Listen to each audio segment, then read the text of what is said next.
Because this is a series about Impressionism, you probably expect me to spend most of my time outdoors, enjoying rivers and gardens and boating parties, because that's what most people think Impressionism was about.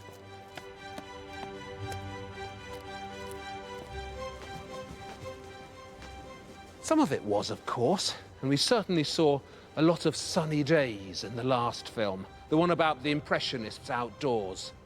Remember Renoir by the Seine? And Monet at Étretat. Ooh. Nature observed and recorded the new way. But to think that Impressionism was mainly concerned with painting rivers and gardens is a mistake, because it wasn't.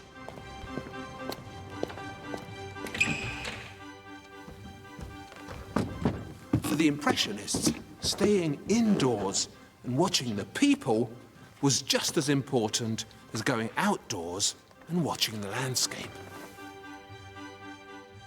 You'll spot many a migrating bourgeois in Impressionist art, in couples and in singles. And it can get bleak. Monet sits in on a family lunch and notices how gloomy it's got. Yes, this really is Monet, and not Ibsen. The fact is, Impressionism is packed with people. They're everywhere.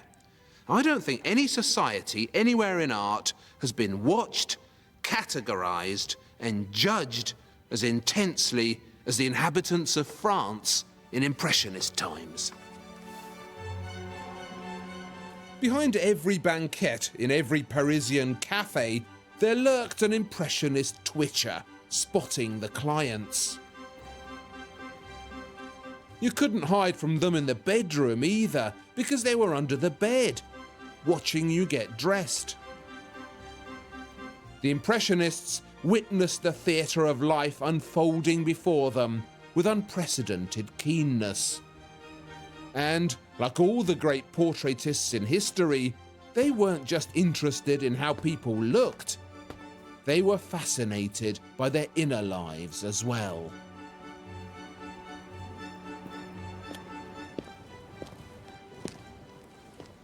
This is Degas' first masterpiece. He started painting it in his early 20s and then faffed about with it for years, as was his wont. They're all members of the Degas family. The woman is his aunt, Laura, his father's sister. She's married to the man on the right, Baron Gennaro Bellelli, a posh Italian from Florence. And these are their two children, Giulia sitting down and Giovanna on the left. Degas was very bourgeois. He came from a family of bankers. And here, at the back of the painting, is a picture within a picture of his grandfather, René Hilaire Degas. He was the richest of the banking clan, stern and grumpy. The grandfather lived in Naples. There's another picture of him here by Degas, and all these other members of the family. This is Degas' sister, Marguerite Degas. Now look at the way she spells her name. Marguerite Degas. They did that to sound posh. Their real name was Degas, as the painter signs himself here. The family had no right to call themselves Degas, but they were trying to sound better bred than they were, which was very bourgeois of them. And this here is Degas himself. Arrogant, surly, misogynist and bachelor, and a very clever painter with a cruel streak to him. Degas was a very difficult man, but he was also a genius and quite shockingly ungovernable and adventurous. This is all his early work, and it looks very traditional. But even here, he could be so outrageous. The portrait of the Bellellis, which seems so elegant and sedate, caused a big rumpus in the Degas family.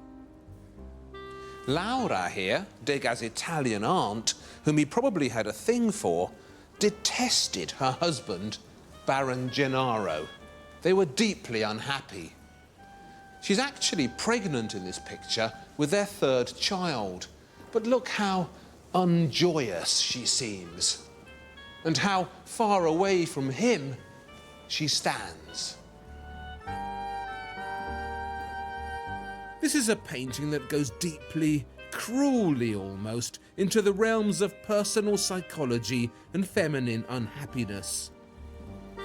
Degas, whom we're going to concentrate on in this film for as long as I can get away with, because he was such a genius, had the rebel gene in him from the start. He was so ungovernable. It's really surprising. Here's this haute bourgeois, a banker's son, whose art education was completely traditional. Posh school, École de Beaux-Arts. Everything in his past should have made him this kind of painter. But it didn't.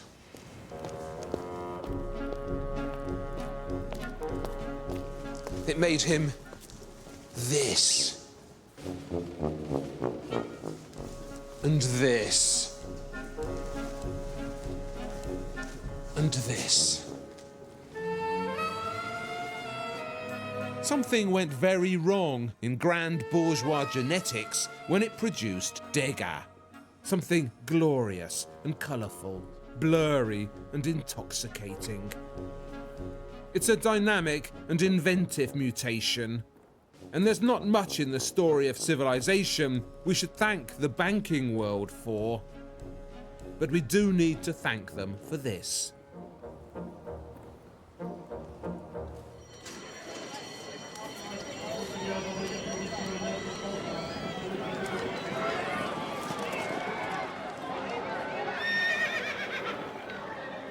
As you know, the British and the French don't always see eye to eye. They're not really natural buddies. So if I was to suggest to you that Britain's influence on Impressionism was crucial, it's probably best if I suggest it quietly. Britain's influence on Impressionism was crucial. It was the British who introduced horse racing into France, just as they'd introduced boating and bathing and rambling. When it came to inventing new ways of not doing much on Sundays, the British were definitely the champs. This famous racecourse at Longchamp was only opened in 1857 as part of the dramatic redesign of Paris by the infamous Baron Haussmann. Haussmann created this entire park from scratch, the Bois de Boulogne. It was based, I believe, on Hyde Park. And inside, he placed this huge, rowdy racecourse of Longchamp. Racing was an immediate hit with the French public, something else to do at the weekend. And where the modern public went, the modern painter was quick to follow. Manet captured Longchamp's frenzy in a flurry of speedy brushstrokes. But among the Impressionists, it was Degas, the banker's son, who most loved the horses.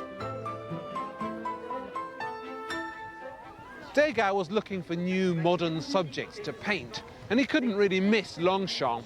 When the crowd in here gets excited, you can hear their roar all the way back to central Paris. Eager Parisians would crowd in here on a Sunday and parade, strut, display.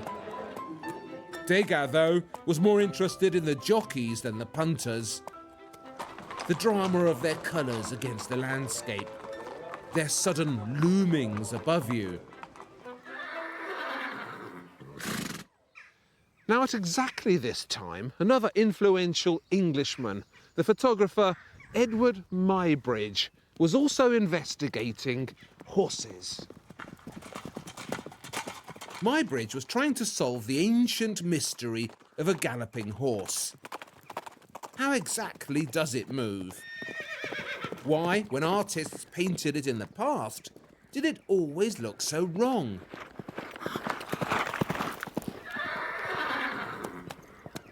To answer these questions, Muybridge set up an experiment. He arranged a row of cameras along a training field and tripwires stretched across the course and connected to the cameras. The idea was that when a galloping horse passed by here, it would trigger a series of extra-fast exposures all the way along. Flash, flash, flash. Picture, picture, picture. The moving horse in action was finally frozen, step by step. Secret by secret. Degas bought Muybridge's book on the animal in motion as soon as it came out in France, and he studied it assiduously. But I told you he was contrary, and what really seemed to fascinate Degas about the horse in motion was not how graceful it looked or how powerful, the usual horsey cliches, but how contorted. Later, he made some sculptures which he never showed to anyone. No one knew he'd done them till he died.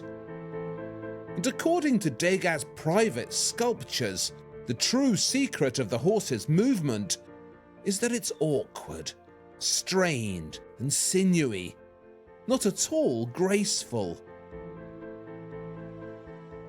This new way of understanding animal movement in Degas' art, this harsh new way of looking, didn't just apply to horses.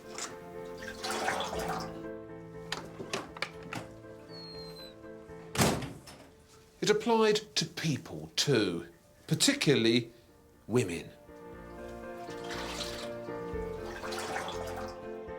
Muybridge had also photographed women, swirling and dancing, twisting this way and that, always in action. Muybridge's images of moving horses and women had an impact on Degas' art that no one could have predicted. They inspired him to start looking at women from such awkward angles and inspired viewpoints. A common reaction to these startling views of stretching prostitutes and actresses, twisting, leaning, drying themselves in their tubs, is that they show Degas deliberately humiliating his naked women, forcing them to take up ugly and graceless poses. It's certainly true that he was a misogynist. I'd rather keep 100 sheep, he once snapped, than one outspoken girl. Degas had plenty to hide in his feelings about women. But I don't think that's what these great pastels are about. I don't think these are about humiliation or cruelty. They're about something else, something Degas discovered in Muybridge's horsebook.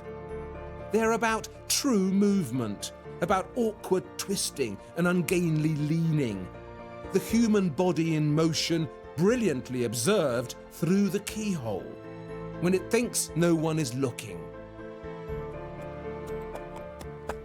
In his horse sculptures, Degas seems to see the moving horse in a new kind of 3D.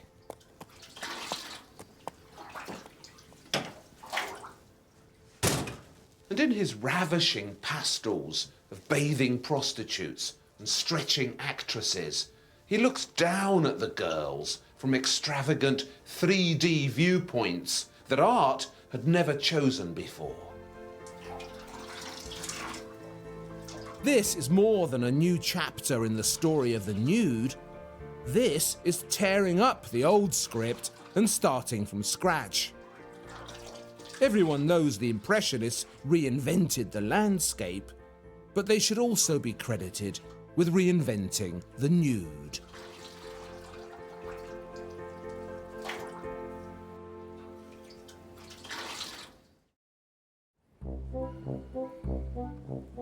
Degas showed in 7 of the 8 Impressionist exhibitions.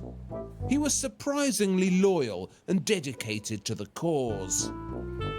But he had the rebel gene in him, and it led him astray whatever he did. I mean, look at this. His most audacious attempt to paint history. What kind of a mind decides to put this into an Impressionist exhibition? We always imagine ancient Greece to have been the cradle of civilization, a beacon of enlightenment. But it wasn't always that, particularly where women were concerned. When it came to the treatment of women, the ancient Greeks were as macho and unreconstructed as the Taliban. Greek women couldn't go out, they couldn't be educated, they couldn't inherit or vote. In most of the ancient world, women were treated appallingly, except in one great city-state where most things were done differently: Sparta. Spartan girls were treated as equals, brought up to be strong and independent like the boys. No one is certain what this curious picture actually shows. On the label here at the National Gallery, they call it Young Spartans Exercising. And it's also known as Young Spartans Practicing Wrestling. But when Degas finally put it into the 5th Impressionist exhibition of 1880, he gave it the splendid title of Spartan Girls Provoking the Boys. And I can't understand for the life of me why people don't believe him, because that's clearly what it shows. The girls on the left provoking the boys on the right. To toughen them up, Spartan girls were taught to fight and wrestle. They didn't wear much either, whatever the weather. And Degas senses the sexual friction of these strange classical days.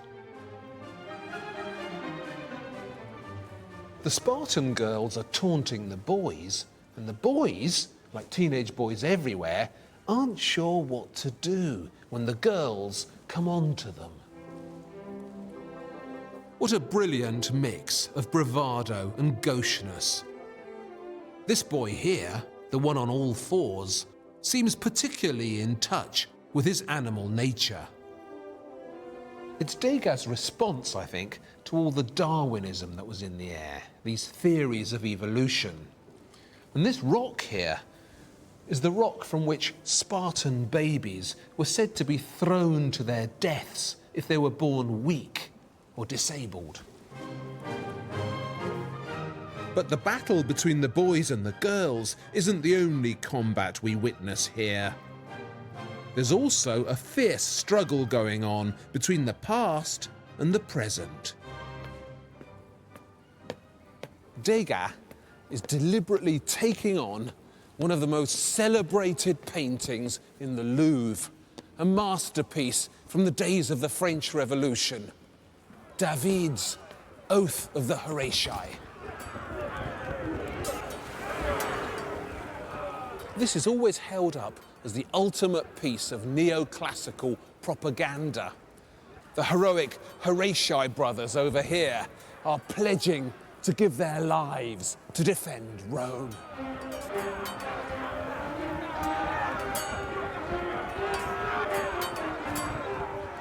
But Degas, in this cheeky update, deliberately and cunningly echoes David's composition.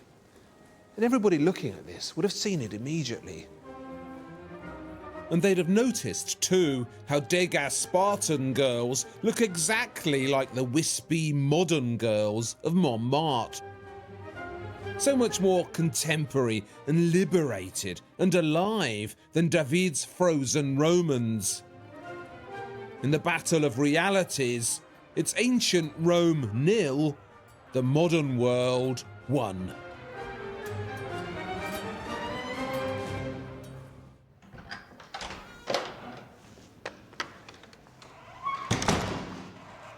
You know that floaty, ethereal quality you get with Degas' art? The pulsing fogs of colour. There's a bit of it in the Spartan girls, and lots of it in the girls in tubs. Well, that's the result of experimenting with these chalky little magic sticks. Pastels. It's not just the nudes. All the women in his art, the laundresses, the milliners' girls, the ballet dancers, they all owe some of their intoxicating haziness to the pastel.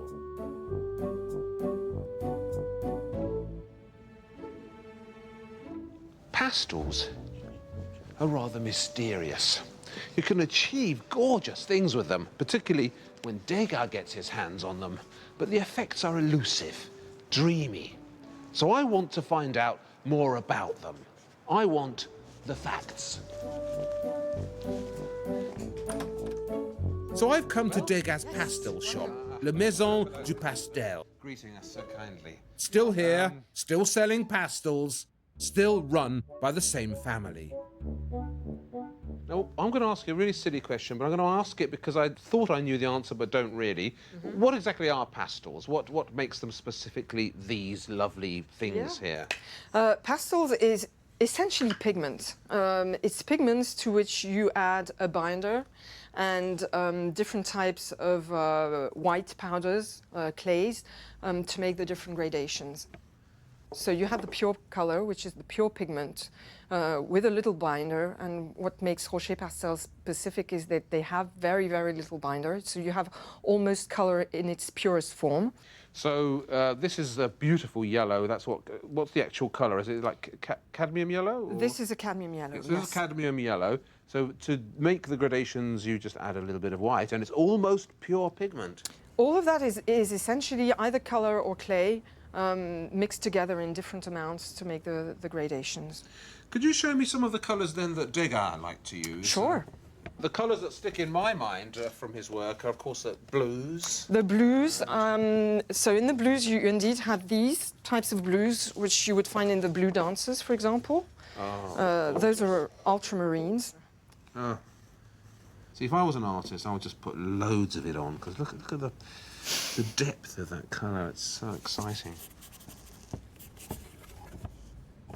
You also have a colour which, to me, is very specific of Degas, which is the vert vif, which is this one. Oh, yes, the gorgeous green. That you do find in his work. There's one missing here, which is the pinks, right? The pinks of all the ballet dancers. The pinks, yes. The brilliant pinks. You have them here. Ah. See, when you see them in this form, you know, when you see a pile of pastels like this, you can see how the colours in pastels seem to sing in a way that they don't with other media, don't they? That's what I often hear, is that the colours sing.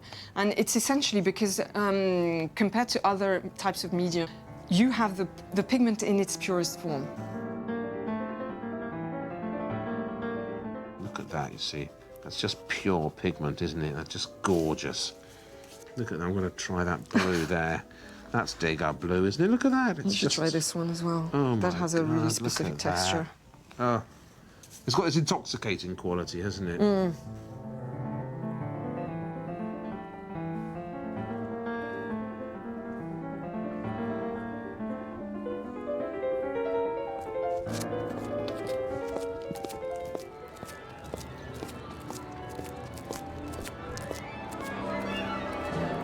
Degas' most intense examination of women, his most productive voyeurism, took place not in a bathtub or in Sparta, but from a box in the theatre, from where he loved to watch the ballet.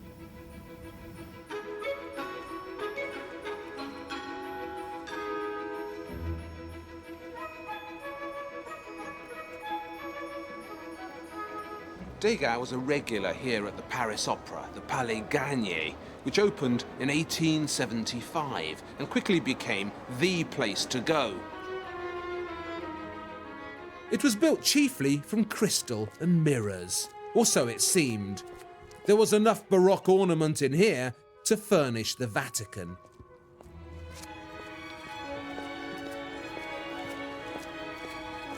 Bonjour, monsieur. Bonjour. The typical bourgeois male would be at the opera a couple of nights a week. And they didn't just come for the singing and the dancing. These elegant balconies and plush foyers were designed for parading in and being seen.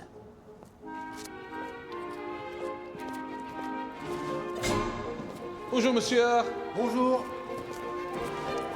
While the auditorium itself, which could seat 2,500 people, well, that was for voyeurism. The ballet was one of the few places where the 19th century bourgeois male could admire lightly clad feminine beauty without making it obvious. He'd just sink back into the darkness and peep. Degas had a season ticket to the Paris Opera. He was an obsessive ballet goer and theatre groupie. Some of his most inventive art is set in the stalls of the Palais Garnier. Sometimes he'd look up through the orchestra to the stage beyond, where the lights would work their nocturnal magic. More often, though, he'd be up in the boxes, looking down at the dancers, the shimmer, the spectacle. Interestingly, Degas never painted the stars of the ballet, the prima ballerinas, the famous beauties. Instead, he preferred the everyday dancers, the also-rans from the corps du ballet, the students, or ballet rats, as they were disparagingly called.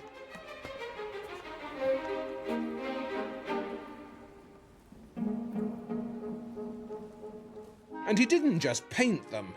In 1881, at the 6th Impressionist exhibition, Degas astonished everyone by showing a sculpture. It was called The Little Dancer, Aged 14, and it was shockingly realistic. He'd made it out of wax, painted to look so lifelike, with real hair, real clothes. He'd even tied her hair with a real ribbon given to him by the model. These days in museums, you can only see bronze casts of it.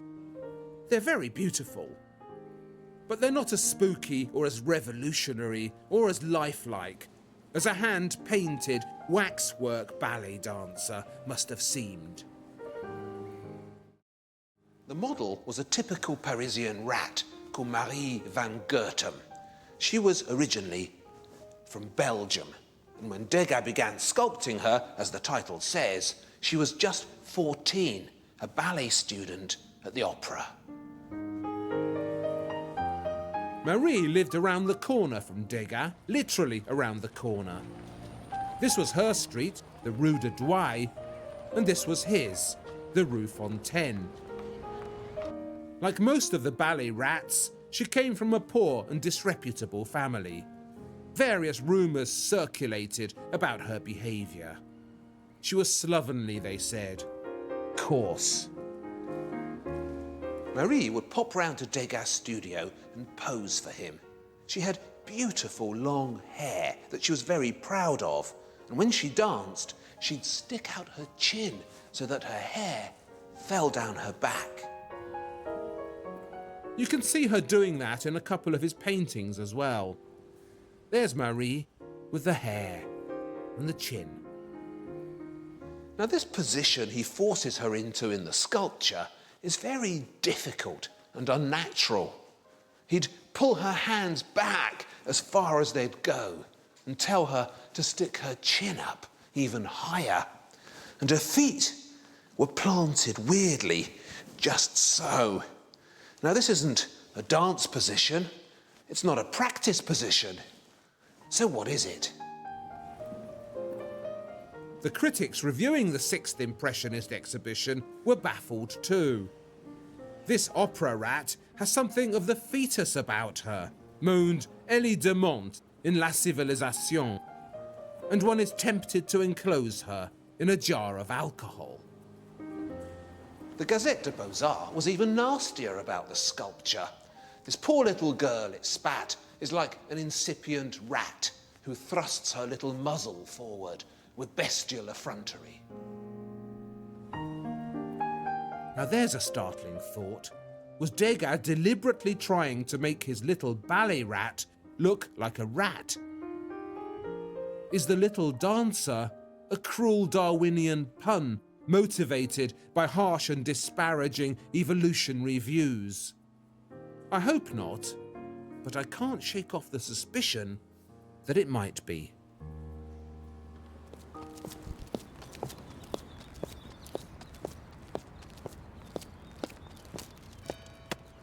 Degas was a haunter of dark and private bourgeois spaces. The bedroom doorway, the box at the theatre. What you don't get with him is the theatre of the streets. For that, you need to turn to another of the keenest people watchers among the Impressionists, Gustave Caillebotte. Caillebotte painted this, and this, and even this. So he really ought to be much better known than he is. Caillebotte was unusual because he was so rich. Most of the Impressionists came from the petite end of the bourgeois scale. Monet's father was a grocer, Renoir's a tailor. The Degas, of course, were of higher stock, but not as high as they pretended when they began calling themselves Degas. Caillebotte, however, didn't have to pretend. He was very wealthy, very bourgeois, and very progressive. That's him on the right, in the vest and boater, having fun by the river in Renoir's boating party. That's how Renoir saw him, but it's not how he saw himself. This is how he saw himself. The Caillebottes made their money supplying blankets to the French army. The more wars there were, the richer they got. After that, they moved into property and owned that big house on the corner, which they bought directly from Baron Haussmann, off-plan as it were. Caillebotte's studio was up on the top floor, where that balcony is. He was the eldest son and tried being a lawyer first, then an engineer. But the art bug bit him and he became an impressionist instead. Degas smelled out his money and introduced him to the clan. Caillebotte was so rich and pampered, he'd have himself transported to his painting locations in a specially designed horse and carriage, a kind of travelling studio, which he'd load up with canvases and footmen, and off he'd trot.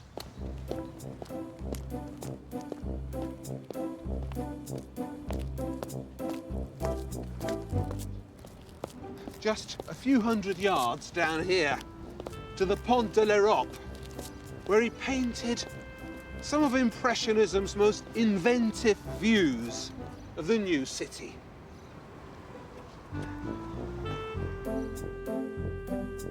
This was Paris's new gateway to Europe, a railway crossroads that leads everywhere.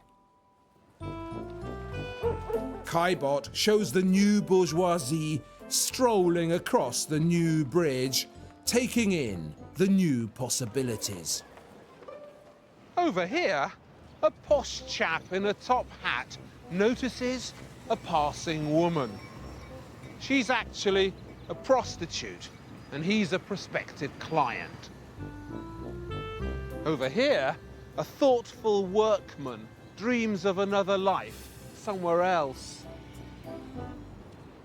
Everything was possible on the Pont l'Europe, but only in your dreams.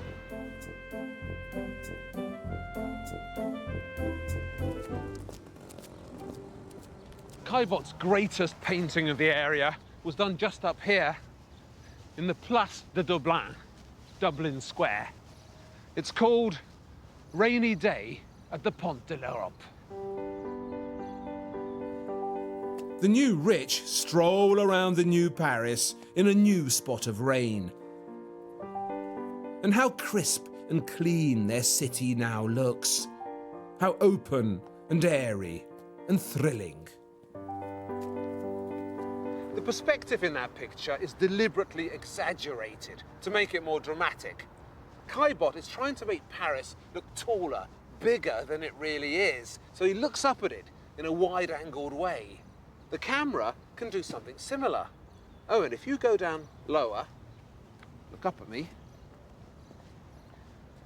and there you have it, the Caillebotte effect.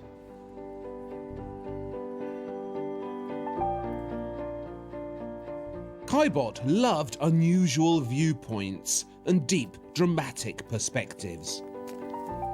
His pictures tease your eyes and stretch them. What difficult positions he found to perch in. I have this image wedged in my brain of Caillebotte being transported luxuriously from location to location in his pimped-up painting carriage. 100 yards here, 100 yards there. But some of his most radical art was painted without going anywhere. Back here in the house itself. One of Impressionism's most striking pictures was made in here. It was shown at the second Impressionist exhibition of 1876, and people weren't at all sure what to make of it. They're still not sure today. It's called The Floor Scrapers, and it shows three chaps with their tops off, scraping away at a wooden floor. It's a tense, puzzling picture with its plunging perspective and these wiry, dramatic poses. Caillebotte's father died in 1874, leaving his son a huge fortune. So Caillebotte Jr., our Caillebotte, set about altering the house, and the floor scrapers probably shows the refurbishment of his new studio, the one on the top floor with the balcony.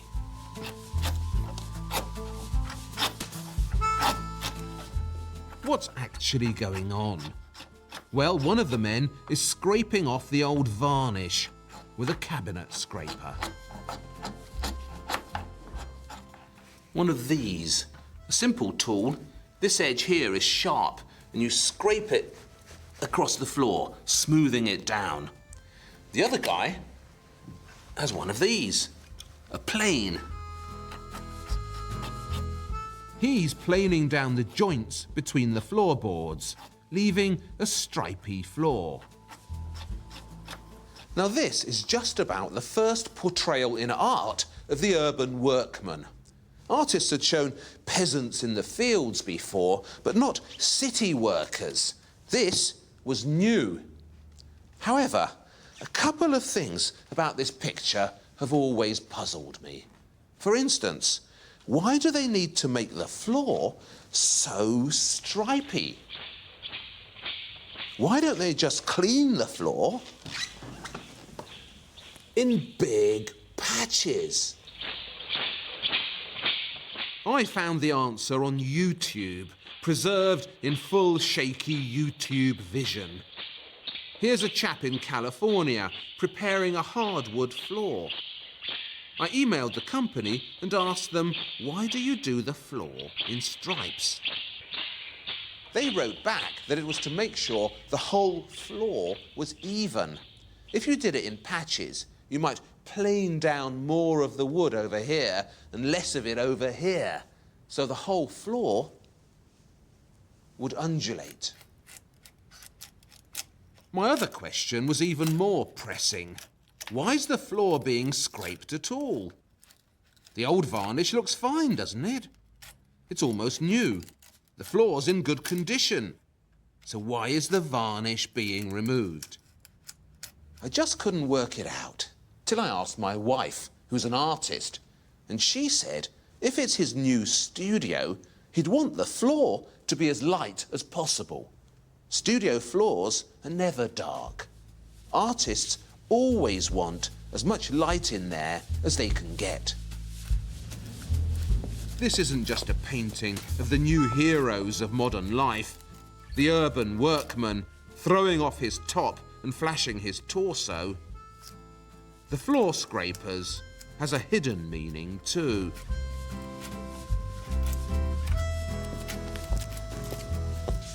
Caillebotte is trying to say something about art itself, the new art of the Impressionists.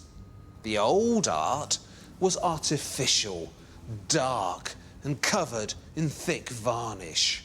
But the new art, Impressionist art, is natural, truthful, and filled with light. Caillebotte's indoor masterpiece isn't just a tribute to the urban worker. It's a call to arms.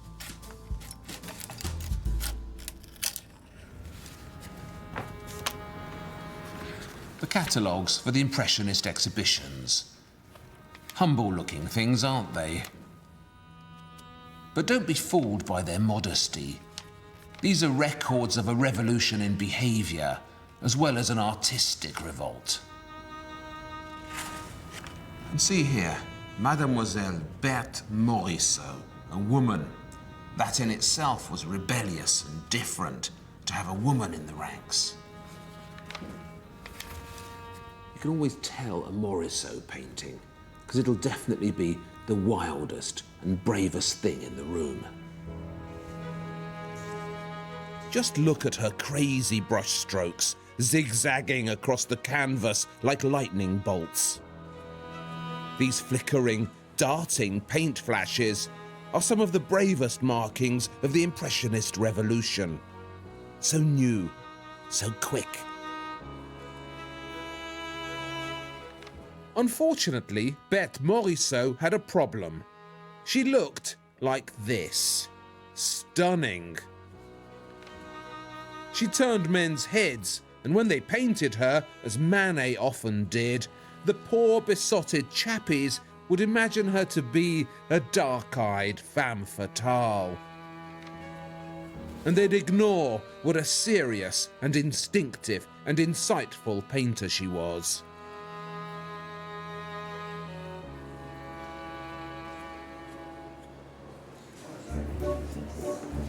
Morisot was particularly good with white.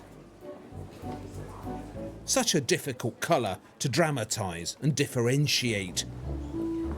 It's so hard to look deep when your work is as crisp and fresh as a wedding dress in the snow.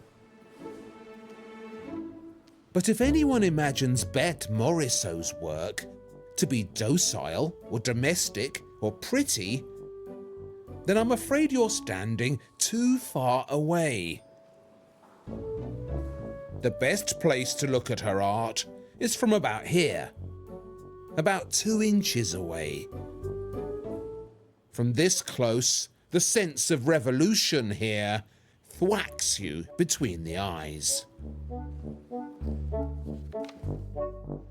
Another female painter who appeared in these shows, Mary Cassatt, was an American. To be honest with you, I didn't rate Cassatt's work that highly until I started filming it for these programs. I thought it was too sweet, too obviously feminine, but how wrong I was. Look how spooky she is, how psychological.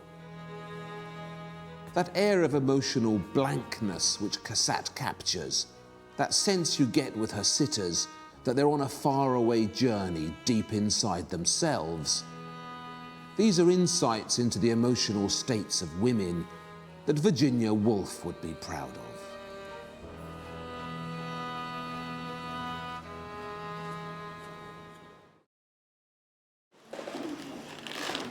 Today, Cassatt and Morisot are highly regarded.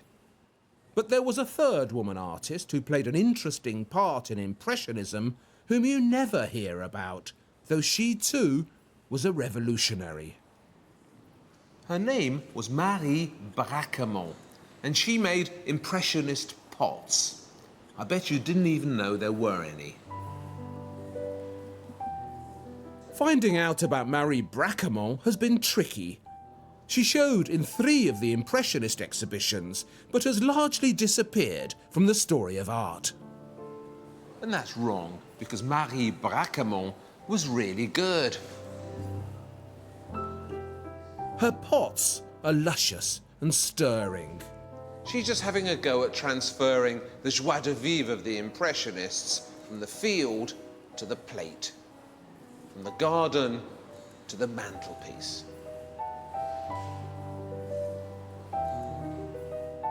But it's Marie Bracquemond's paintings that intrigue me most. They're deceptively intense and have an edge of loneliness to them. Here's one of her picnics, to which Impressionism's joie de vivre was clearly not invited, where no one talks and everyone frets. Bracquemond, Berthe Morisot, Marie Cassatt. This is the first group of impressive women in art. Of course, there'd been women artists before, but they'd been one-offs who appeared here and there.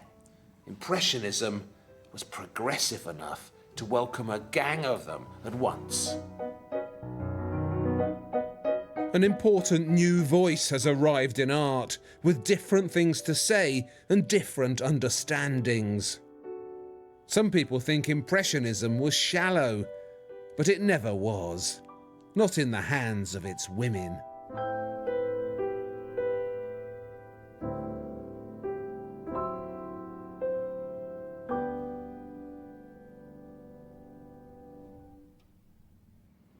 Do you know who made that? I'm going to cover up the label. Have a guess. Which famous Impressionist made that? Monet? Pissarro? Renoir, perhaps? It is very elegant. Actually, this was made by Gauguin. It's a portrait of his wife, and he showed it at the 5th Impressionist exhibition of 1880.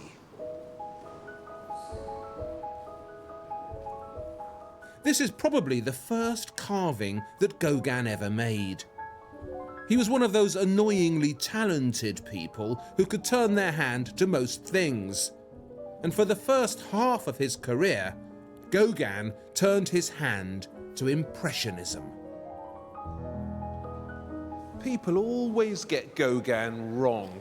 They've heard these stories about him deserting his wife and children, running off to Tahiti and taking up with the native girls.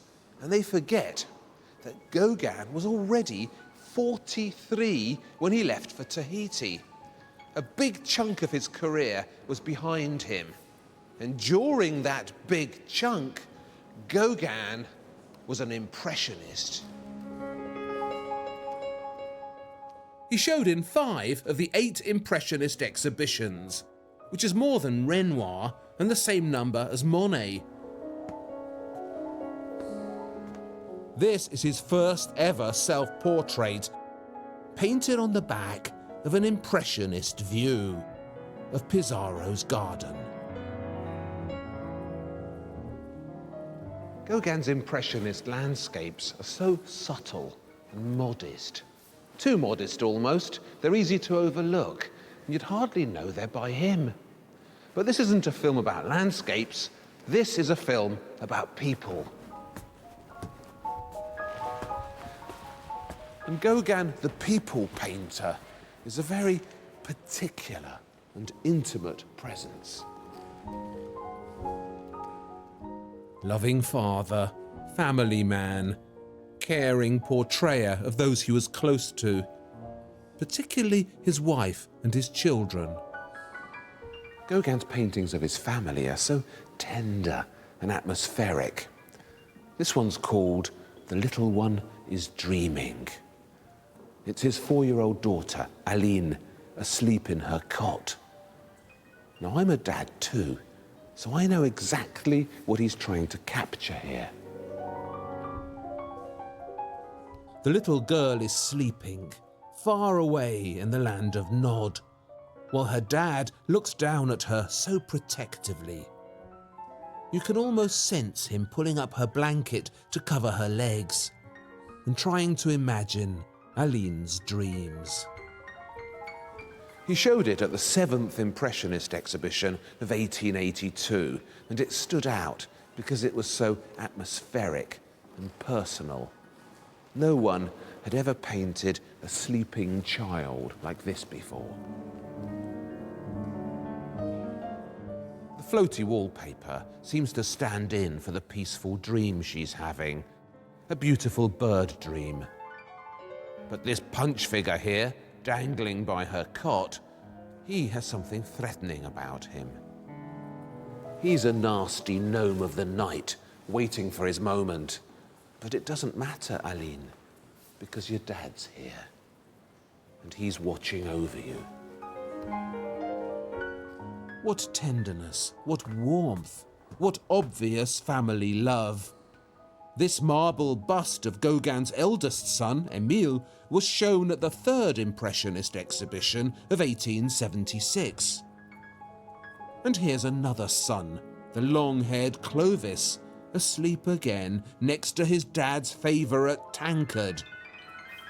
Dreaming, perhaps, because he's had a sip.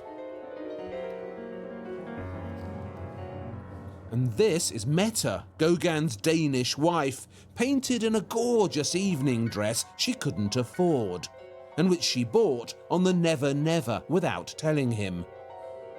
But he still turns her so lovingly into his fairy princess. Mette was from here, Copenhagen. She was in Paris working as a teacher when she met Gauguin, and he was a successful stockbroker, a good catch. What Mette didn't know was that he'd already been bitten by the art bug, and what Gauguin really wanted to be was an artist. Poor Mette thought she was marrying a respectable businessman who'd keep her in the beautiful dresses she wanted and the beautiful homes. Instead, she'd ended up with a repressed bohemian who was desperate to become an artist. Mette put up with him for years and watched him throw away his career. She bore him 5 children until eventually, unable to face up to any more of this artistic poverty he'd wished upon her, she left him and came back here to Copenhagen with the kids. Gauguin was devastated. His wife had deserted him and he missed her terribly, and the children even more. So he followed her here to Copenhagen and tried to put things right by getting himself a job as a tarpaulin salesman, selling French tarpaulins to the Danes. There are so many things that Gauguin was good at: sculpture, painting, ceramics, printmaking, but not at selling tarpaulins. In his downtime, of which there was plenty, he started painting again. And with frozen fingers, he recorded the cold but pretty local landscape. The first attempt at Impressionism in Denmark.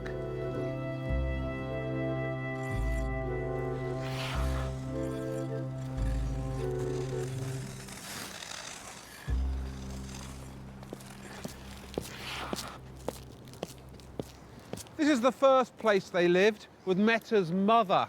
But he didn't like her, and she didn't like him, so the Gauguins moved on. This is the second place they lived. Mette had to start teaching again here to make some money. And this is the third place. It's quite posh now, But this used to be the bad bit of Copenhagen with the cheapest rents.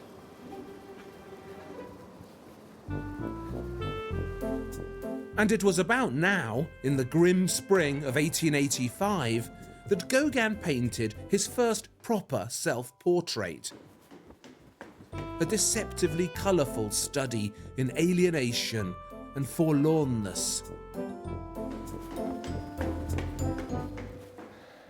No one was sure where it was painted until I came up here a few years ago and found this flat right at the top of the house. When Gauguin was living here, this used to be the attic, and he would come up here to paint and to worry. He even wrote a letter to Pissarro telling him things had gotten so bad in Copenhagen that he was thinking of hanging himself up here in this attic. And the self-portrait was painted by this window, just here. What rotten, rotten times these were. I'm without a penny and up to my ears in shit, he wrote to a friend. So I console myself by dreaming. He lasted 6 months in Copenhagen before Metta's family turned around and asked him to leave. He wasn't respectable enough for her, or reliable enough, or rich enough. Gauguin hurried back to Paris, back to being an impressionist. Having been kicked out by his family, he was now free to become all sorts of things, but never again a loyal husband or a caring dad. Back in Paris, the Impressionists were preparing themselves for their 8th and final exhibition. Gauguin was hoping to make an impact with his new Danish paintings. And he would have done, I'm sure, if this hadn't been in the show as well. But you'll have to wait till the next film to see what happened, when we voyage to the end of Impressionism and beyond.